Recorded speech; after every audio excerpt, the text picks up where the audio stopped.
Video തുടങ്ങുന്നതിന് മുൻപ് ചെറിയൊരു കാര്യം പറഞ്ഞു തരാം. നിങ്ങൾ ഒരു SIP ചെയ്യുകയെന്ന് കരുതുക. പ്രതിമാസം ഒരു 5000 രൂപ വെച്ച് 15% റേറ്റ് ഓഫ് ഇൻട്രസ്റ്റിൽ നിങ്ങൾ ഒരു വർഷം ഇൻവെസ്റ്റ് ചെയ്താൽ 60,000 രൂപ.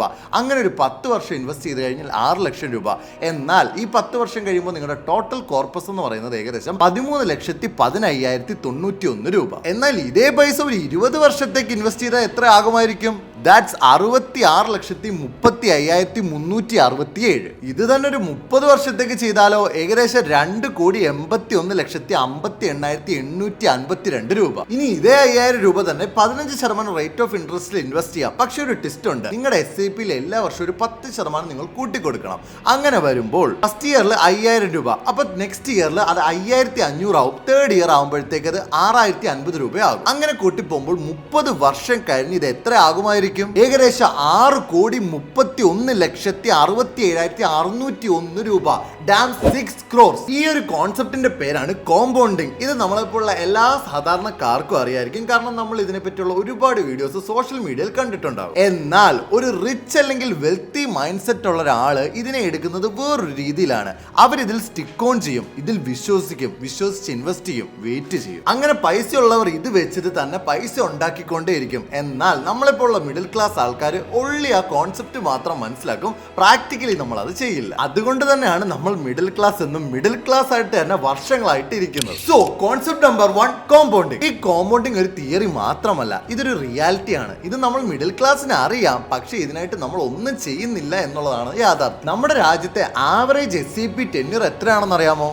വെറും 3 വർഷം. ഈ 3 വർഷം SIP ചെയ്യുന്നവന്റെ മനസ്സിൽ എന്താ വരുന്നതെന്ന് അറിയാമോ?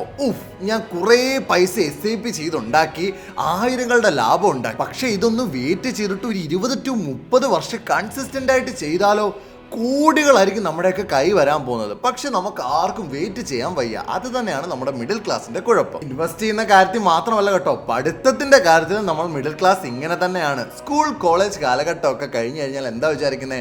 പഠിത്തം ഇതോടുകൂടി തീർന്നു, ഇനി പൈസ ഉണ്ടാക്കാം, അതിനു വേണ്ടി ജോലിക്ക് പോകാം, വേറെ ഒന്നും തന്നെ പഠിക്കണ്ട. എന്ന് നേരെ മറിച്ച് പണക്കാരും ഉയർന്നു നിൽക്കുന്നവരും എങ്ങനെയാണ് പഠിക്കുന്നത്? അവർ ജീവിതകാലം മുഴുവൻ പഠിച്ചുകൊണ്ടേയിരിക്കും. നിങ്ങൾ ശ്രദ്ധിച്ചിട്ടുണ്ടോ? ചില ആൾക്കാർ, അത് ഞാൻ ഈ പറഞ്ഞ കാറ്റഗറിയിൽ ഉള്ളവരായിരിക്കാം, ഒരു മീറ്റിംഗിൽ പോകുമ്പോഴോ അല്ലെങ്കിൽ ഒരാളോട് സംസാരിക്കുമ്പോഴോ ഒരു ബുക്കും പെനും ഉപയോഗിച്ചുകൊണ്ട് ഇവർക്ക് വേണ്ട ഡേറ്റ അല്ലെങ്കിൽ വിവരങ്ങൾ എഴുതിയെടുത്ത് ശേഖരിച്ചു വെക്കും. എന്നിട്ട് അവർ ഡെയിലി പഠിച്ചുകൊണ്ട് അവരോട് തന്നെ പറയും, ഇനി ഒരുപാട് പഠിക്കാനുണ്ട്. Concept number 2, value creation. Actually നമ്മൾ മിഡിൽ ക്ലാസ് വിചാരിക്കുന്നത് നമ്മുടെ സ്കില്ലിനനുസരിച്ചാണ് സാലറി കിട്ടുന്നത്. പക്ഷേ വെൽത്ത് മൈൻഡ് സെറ്റ് ഉള്ളവർക്കറിയാം, നമ്മുടെ സ്കില്ലല്ല, മറിച്ച് നമുക്ക് സാലറി കിട്ടുന്നത് നമ്മുടെ വാല്യൂ ക്രിയേഷൻ അനുസരിച്ചാണെന്ന്. സോ എല്ലാ ജോലിക്കും ഒരു വാല്യൂ ഉണ്ട്. ആ വാല്യൂന്റെ ഒരു പെർസെന്റേജ് ആണ് നമുക്ക് ഇൻകം ആയിട്ട് കിട്ടുന്നത്. സോ വാല്യൂ കൂടുതലാണെങ്കിൽ നമുക്ക് വലിയ ഇൻകം കിട്ടും, വാല്യൂ കുറവാണെങ്കിൽ ചെറിയ ഇൻകം കിട്ടും. ഇതിന് ഡയറക്റ്റ് ആയിട്ട് സ്കില്ലുമായിട്ട് ബന്ധമില്ല. നമുക്ക് ഇതിനൊരു ഉദാഹരണത്തിലൂടെ പറയാം. ഒരു വീഡിയോ എഡിറ്റർ, സാധാരണമായി ഇവർക്കൊക്കെ എത്ര സാലറി ഉണ്ടാവും? ഒരു 20,000 to 25,000.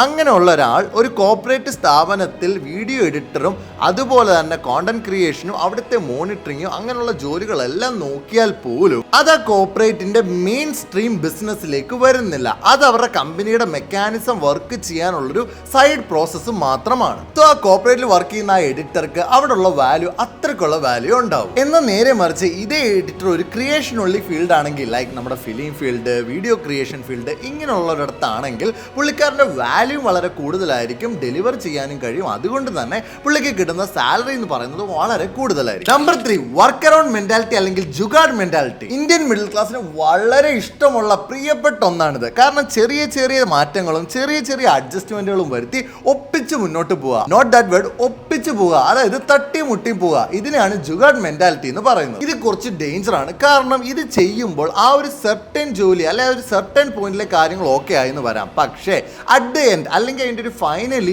അവർക്ക് ഇതുകൊണ്ട് പ്രശ്നമേ ഉണ്ടാകത്തുള്ളൂ, ഗുണം ഉണ്ടാകില്ല. പക്ഷേ വെൽത്തി മൈൻഡ് സെറ്റ് ഒരിക്കലും ഈ ഒരു ഷോർട്ട് കട്ട് തേടി പോകില്ല. ഇതിനെ ഞാൻ ഒരു ഉദാഹരണത്തിലൂടെ പറഞ്ഞുതരാം. നിങ്ങളൊരു ടീഷർട്ട് ബ്രാൻഡ് നടത്തുമെന്ന് വിചാരിക്കുക.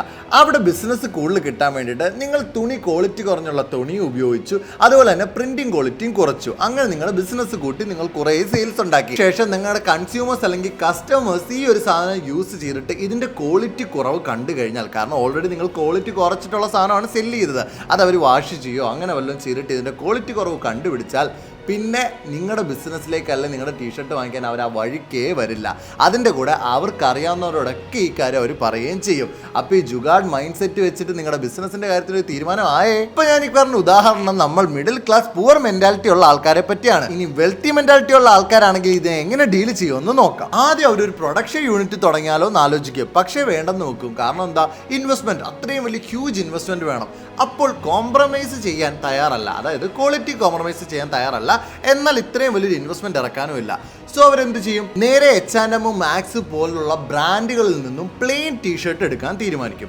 ആ പ്ലെയിൻ ടീഷർട്ട് എടുത്തിട്ട് അതിനകത്ത് ഹൈ ക്വാളിറ്റി പ്രിന്റ് ഇൻക്ലൂഡ് ചെയ്തിട്ട് സെയിൽ ചെയ്യും. ഇവിടെ നിന്ന് എന്ത് മനസ്സിലാക്കാം, വലിയൊരു ഇൻവെസ്റ്റ്മെന്റ് വേണ്ടി വന്നില്ല, പ്ലാന്റ് സ്വന്തമായിട്ട് തുടങ്ങേണ്ടി വന്നില്ല, പക്ഷേ ഹൈ ക്വാളിറ്റി സാധനം അവർക്ക് കിട്ടി. ശേഷം അവരിതിനെ റീബ്രാൻഡ് ചെയ്ത് അവരുടെ ഓൺ ബ്രാൻഡായിട്ട് മാർക്കറ്റിൽ എത്തിച്ച് സെയിൽസ് ഉണ്ടാകും. അങ്ങനെ തുണിയുടെ പ്രിന്റിന്റെ ക്വാളിറ്റി കൊണ്ട് ആൾക്കാരുടെ വിശ്വാസം പിടിച്ചെടുക്കാൻ പറ്റി. എന്നാൽ അവരുപയോഗിച്ച ക്ലോത്ത് H&M, മാക്സ് പോലത്തെ ബ്രാൻഡുകളുടെ ഇത് ഏതാണെന്ന് ഒരിക്കലും ഒരു കസ്റ്റമറിന് തൊട്ട് നോക്കി മനസ്സിലാക്കാനും പറ്റില്ല. ക്വാളിറ്റിയിൽ കോംപ്രമൈസ് ചെയ്യാത്തത് കൊണ്ട് തന്നെ കസ്റ്റമേഴ്സ് ഹാപ്പി ആവും. അതുകൊണ്ട് തന്നെ അവർക്ക് ഒരു ലോങ് ടേമിലേക്ക് ഈ ഒരു ബിസിനസ് മുന്നോട്ട് കൊണ്ടുപോകാനും അതിലൂടെ വെൽത്ത് ജനറേഷൻ ഉണ്ടാക്കാനും പറ്റും. ഞാൻ പറഞ്ഞ കാര്യത്തിൽ നിന്ന് മനസ്സിലായല്ലോ, പുവർ മൈൻഡ് സെറ്റ് ഉള്ളവർ ഓവർ നൈറ്റ് സക്സസിന് വേണ്ടിയിട്ട് പായും, അവസാനം അവരൊരു പ്രോബ്ലത്തിൽ എത്തിച്ചേരും. എന്നാൽ നേരെ മറിച്ച് വെൽത്തി മൈൻഡ് സെറ്റ് ഉള്ളവർ ഇതിന്റെ ഓപ്പോസിറ്റ് ചെയ്തിട്ട് ലോങ് ടൈമിലേക്ക് വെൽത്ത് ജനറേറ്റ് ചെയ്യും. Concept for overnight success. Middle class poor mind സെറ്റിന്റെ ഏറ്റവും പ്രിയപ്പെട്ട ഒരു സാധനമാണ് ഈ ഓവർ നൈറ്റ് സക്സസ്. അതായത് എത്രയും പെട്ടെന്ന് പൈസ ഉണ്ടാക്കുക, എത്ര പെട്ടെന്ന് പറ്റുമോ അത്രയും പെട്ടെന്ന്. അതിന് വേണ്ടിയിട്ട് ഓരോരോ അബദ്ധങ്ങളിൽ പോയി പെടുക. ലൈക്ക് നമ്മുടെ സ്കാംസ്, ഇപ്പോൾ നമ്മുടെ ചുറ്റും നടക്കുന്ന മണി സ്കാംസ്,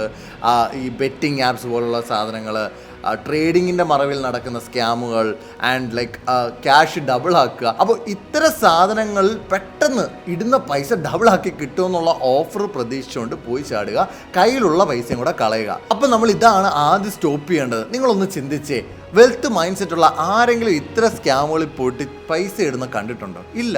അവർ ലോങ് ടേമിലേക്കാണ് വിശ്വസിക്കുന്നത്. ദേ നോ ഇത്ര ടൈം എടുക്കും. ഇപ്പോൾ പലരും എന്നോട് ചോദിക്കാറുണ്ട്, അഭിജിത്തെ 24-ാമത്തെ വയസ്സിൽ നീ എങ്ങനെ BMW എടുത്തത്, അതുപോലെ ഞങ്ങൾക്ക് എങ്ങനെ അങ്ങനെ ചെയ്യാൻ പറ്റും, ഞങ്ങൾക്ക് എങ്ങനെ 30-ാമത്തെ വയസ്സിൽ ഒരു വീട് വെക്കാൻ പറ്റും.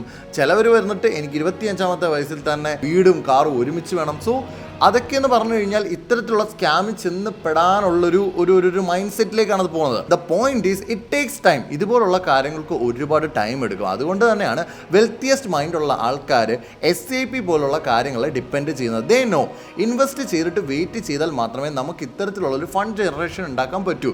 ഒരു വീട് അല്ലെങ്കിൽ ഒരു പ്രീമിയം കാർ എന്നൊക്കെ പറയുന്നത് ടേക്സ് ടൈം. അല്ലെങ്കിൽ നമുക്ക് അതുപോലെ റവന്യൂ ഉണ്ടായിരിക്കണം. Otherwise we have to invest, we have to wait. നമ്മൾ അങ്ങനെ വെയിറ്റ് ചെയ്ത് ടൈം എടുത്ത് മാത്രം ഇത് നമുക്ക് ചെയ്യാൻ സാധിക്കും. Concept number 5. ഇന്ത്യയുടെ നാഷണൽ ഗെയിം ഏതാ? ക്രിക്കറ്റ് ആണോ?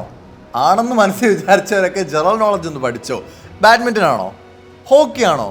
സത്യത്തിൽ ഇതൊന്നുമല്ല. സത്യത്തിൽ ഇന്ത്യയുടെ നാഷണൽ സ്പോർട്ടാണ് കംപ്ലൈനിങ് മൈൻഡ് സെറ്റ്. നമ്മളെല്ലാവരും ഈ ഒരു ഗെയിമിൽ ഗോൾഡ് മെഡലിസ്റ്റ് ആണ്. നമ്മൾ എന്തൊരു കാര്യത്തിനും കംപ്ലൈന്റ് പറയാറുണ്ട്. അത് നമ്മുടെ ഒരു ശീലമാണ്. നിങ്ങളൊന്ന് ആലോചിച്ച് നോക്കിയേ, ഈ കഴിഞ്ഞൊരു 24 മണിക്കൂർ നിങ്ങൾ എന്തൊക്കെ കാര്യങ്ങൾക്ക് കംപ്ലൈന്റ് പറഞ്ഞിട്ടുണ്ടാവും? ഫോർ എക്സാമ്പിൾ, സമയത്ത് കഴിക്കാൻ പറ്റിയില്ല, നേരത്തെ എഴുന്നേക്കാൻ പറ്റിയില്ല, റോഡിൽ മുഴുവൻ കുഴിയാണ്, പുറത്ത് ചൂടാണ്, ഗവൺമെന്റിന്റെ കുറ്റം, ഇങ്ങനെയുള്ള കുറ്റങ്ങൾ എപ്പോഴും പറഞ്ഞുകൊണ്ടിരിക്കുക. ഇങ്ങനെ ജീവിതകാലം മുഴുവൻ നമ്മൾ കംപ്ലൈന്റ് പറഞ്ഞുകൊണ്ടിരിക്കാനേ പോകുന്നുള്ളൂ. എന്നാൽ നേരെ മറിച്ച് വെൽത്തി മൈൻഡ് സെറ്റിന് അറിയാം, ഇങ്ങനെ കംപ്ലൈന്റ് പറഞ്ഞുകൊണ്ടിരുന്നിട്ട് ഒരു കാര്യവുമില്ല. ഇപ്പൊ നിങ്ങളുടെ ജീവിതത്തിൽ എന്ത് തന്നെ പ്രശ്നം വന്നാലും അതിനെ മുന്നിട്ട് പരിഹരിച്ച് സോൾവ് ചെയ്ത് മുന്നോട്ട് പോകുക, അല്ലാതെ കുറ്റം പറഞ്ഞുകൊണ്ടിരുന്നിട്ട് യാതൊരു കാര്യവുമില്ല. So poor mind set complaint ചെയ്ത് സമയം കളയുമ്പോൾ വെൽത്തി മൈൻഡ് സെറ്റ് ആ കംപ്ലൈന്റിനെ റെക്കഗ്നൈസ് ചെയ്ത് അതിനെ സോൾവ് ചെയ്ത് അവരവിടെ നിന്നും മുന്നോട്ട് പോകും. അപ്പൊ ഞാൻ ഈ പറഞ്ഞ 5 കാര്യങ്ങൾ നിങ്ങളൊന്ന് ചിന്തിച്ചു നോക്കിയേ. അപ്പൊ ഈ പറഞ്ഞതിൽ ഏത് മൈൻഡ് സെറ്റ് ആണ് ഫൈനാൻഷ്യലി, പ്രൊഫഷണലി, ലൈഫിലൊക്കെ സക്സസ് ആകാൻ പോകുന്നത്? ഇനി നിങ്ങളുടെ തീരുമാനമാണ്. മിഡിൽ ക്ലാസ് പുവർ മൈൻഡ് സെറ്റിൽ നിൽക്കണോ അതോ വെൽത്തി മൈൻഡ് സെറ്റിലേക്ക് ഷിഫ്റ്റ് ആവണോ എന്നുള്ളത്. എനിക്കറിയാം ഈ വീഡിയോ പ്യൂർ ഒരു ഫൈനാൻസ് വീഡിയോ അല്ലെന്ന്. പക്ഷേ നിങ്ങളുടെ ജീവിതത്തിൽ നിങ്ങൾ അറിഞ്ഞിരിക്കേണ്ട, പഠിച്ചിരിക്കേണ്ട കുറച്ച് കാര്യങ്ങളാണ്. കാരണം നമ്മുടെ മൈൻഡ് സെറ്റ് മാറിയാൽ മാത്രമേ നമുക്ക് ഫൈനാൻഷ്യൽ ഇൻഡിപെൻഡൻസ് നേടാൻ കഴിയൂ. സോ ഇത്രയും പറഞ്ഞുകൊണ്ട് ഈ ഒരു വീഡിയോ അവസാനിപ്പിക്കുന്നു. മാക്സിമം നിങ്ങൾ എല്ലാവർക്കും ഈ ഒരു വീഡിയോ ഷെയർ ചെയ്ത് കൊടുക്കുക. ഇതുപോലുള്ള ഉപകാരപ്രദമായിട്ടുള്ള വീഡിയോസ് ഇനി നിങ്ങൾക്ക് കിട്ടാൻ വേണ്ടിയിട്ട് ഈ ചാനൽ ഒന്ന് സബ്സ്ക്രൈബ് ചെയ്ത് നോക്കുക. It's me your trader Abhijith signing off. By.